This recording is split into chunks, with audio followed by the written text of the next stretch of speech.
know many of you. Some of you are new faces. And I'm going to be the discussant for this session.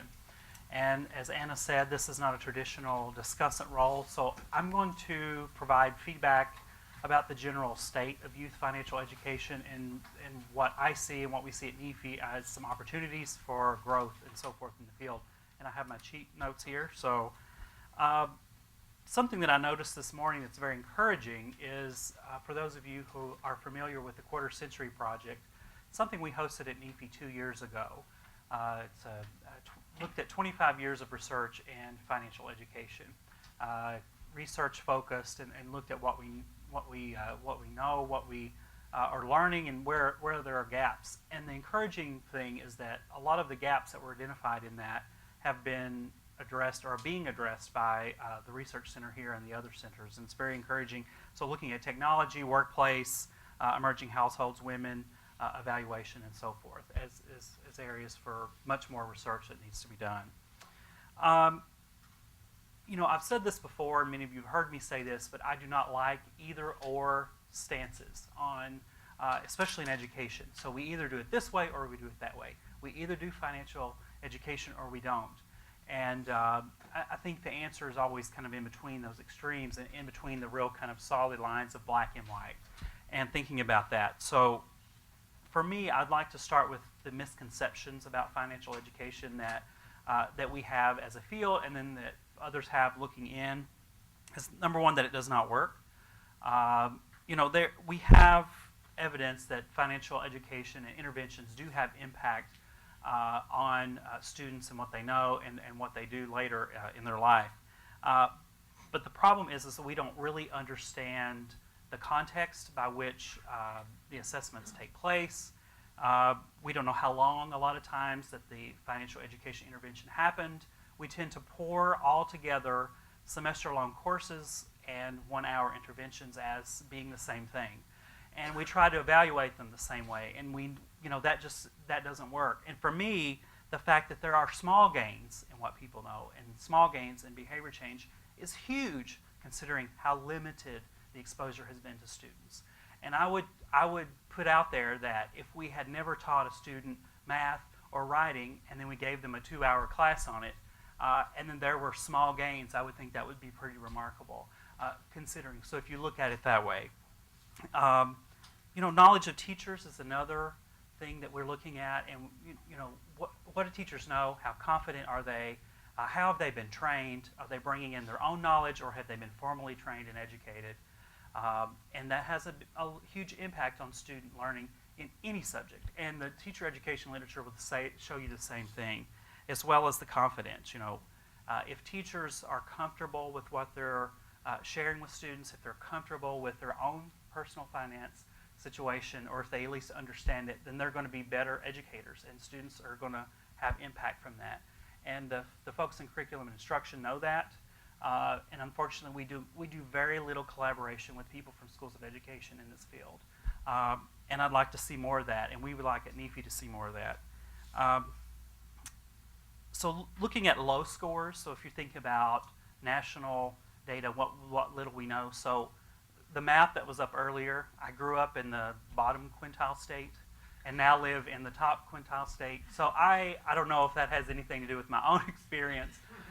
But looking at context, so if a state or a group of students or a school has low scores, do we give up and say it doesn't work? Do we do the same thing when a school is underperforming in math or writing? No, we don't. We look at, okay, well, maybe we're not going at this the right way. Maybe there's socioeconomic influences or impacts that are happening in the schools. So why aren't we thinking about personal finance the same way? Looking at the cumulative effect of financial education. One of the grants that we gave at NEFI is at the University of Arizona. Many of you are familiar with the A+ study, looking at college students throughout college, and now they're beginning to get their first jobs and get their first apartments, and we're continuing to follow this group of students. But the thing that's very encouraging is that the students that have the greatest overall well-being and the greatest knowledge of personal finance are those that have had cumulative financial education. So they had it in high school, they had it in college, they sought out other opportunities, and it builds. and looking at, why do we consider education in a vacuum? And why do we consider the fact that we do a program or we do a class and we're finished, instead of building on what we know and learning it and thinking about our individual programs at NEPI, for example, and that many of you know about, and like the great things we've heard about today, as being a piece of the overall strategy instead of our program is finished. We did it and we're done and we don't need to think about that anymore. And unfortunately, we've talked in that circle for a long time, and I would encourage us to kind of back away and think about that a little more from a cumulative point of view. Some other obstacles is shelf space. We talk about that a lot in education.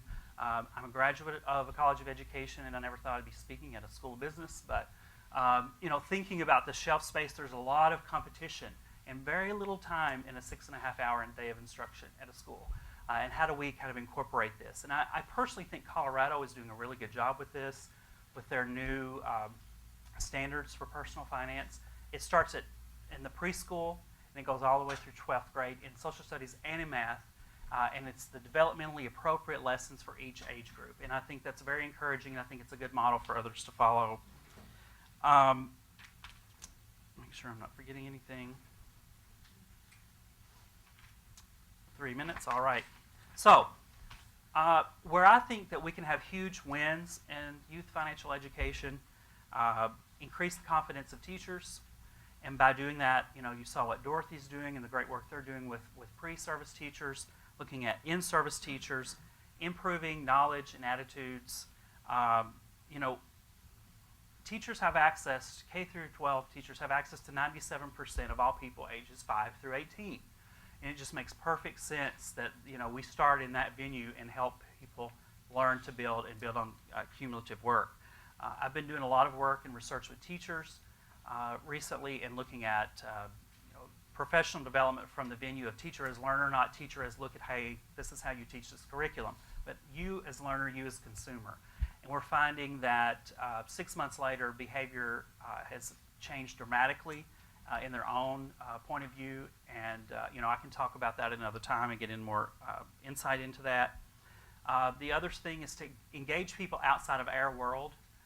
We all know everyone in every meeting we go to usually, and I think that's a problem.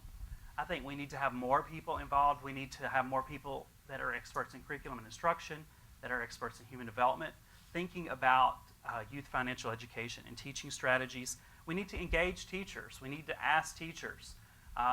It always frustrates me that we talk about education and we never have teachers in the room. We need to engage teachers and teacher groups. The state departments of education, it works in two directions.